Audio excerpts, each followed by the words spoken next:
People will be watching this evening's Preakness Stakes in Baltimore to see if Derby winner Mage wins the second race in the Triple Crown and to see if all 7 horses make it around the 1-mile oval safely. Already during one of the preliminary races this afternoon, a horse was fatally injured and euthanized at Pimlico. Racehorse deaths at tracks are alarmingly common. Over 10 days leading up to the Kentucky Derby, 7 horses died at Churchill Downs. According to a group that opposes racing as inhumane, so far this year, 136 thoroughbreds have died, and last year, 901. That's more than 2 every day. Beth Harris covers the horse racing industry for the Associated Press.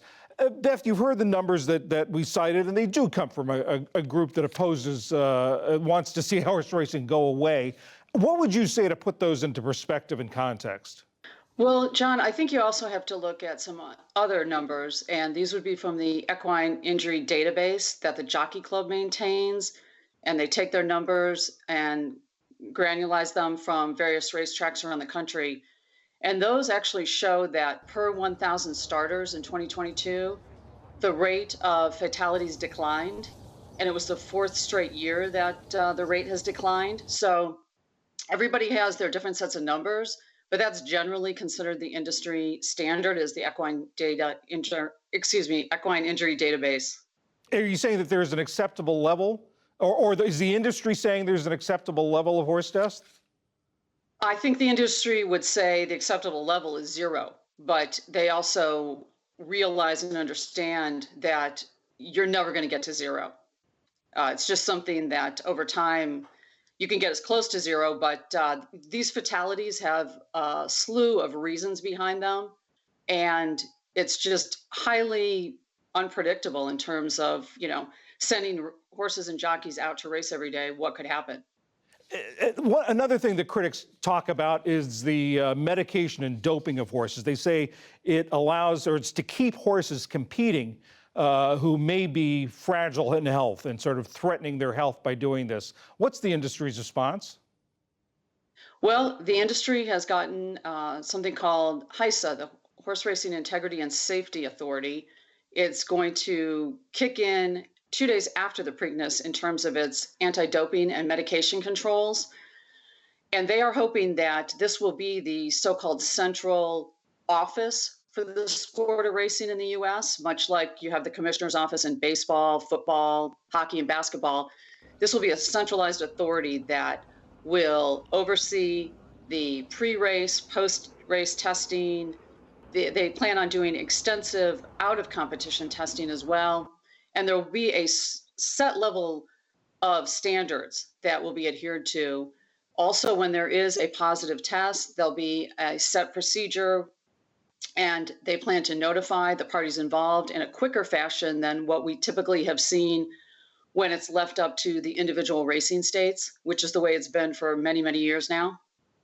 I know that it was congressionally mandated after a high number of deaths at Santa Anita in 2018 and 2019. Has there been any opposition? Is anyone fighting that, either in the industry or in state racing commissions?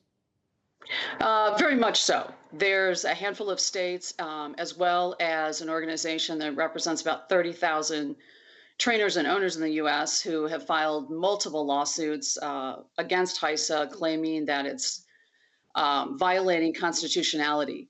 These groups would rather have the states and state elected racing officials mandate what's going on instead of turning it over to a higher power that Congress has approved. You mentioned that there have been clusters of deaths and that there are multiple reasons for horse racing deaths. But when you get clusters like the one we saw at Santa Anita in 2018, 2019, I think 30 horses died during the racing season. You had a cluster of 7 in a month at Laurel Park a couple of years ago. This string of 7 at Churchill Downs. Is there a commonality through those clusters? Yeah, some of the injuries occurred during training. Some of them occurred in actual races. Most recently with the deaths at Churchill Downs, it was a variety of situations. 2 of them occurred in races on Derby Day. Another occurred when a horse flipped in the paddock. It apparently may have been spooked by something it saw. and it flipped and hurt itself and was not able to be saved. So generally, there are a variety of causes. It could be a catastrophic leg injury. Some horses have dropped dead of heart attacks. Each case can be individual, and there's obviously standards by which they investigate these deaths.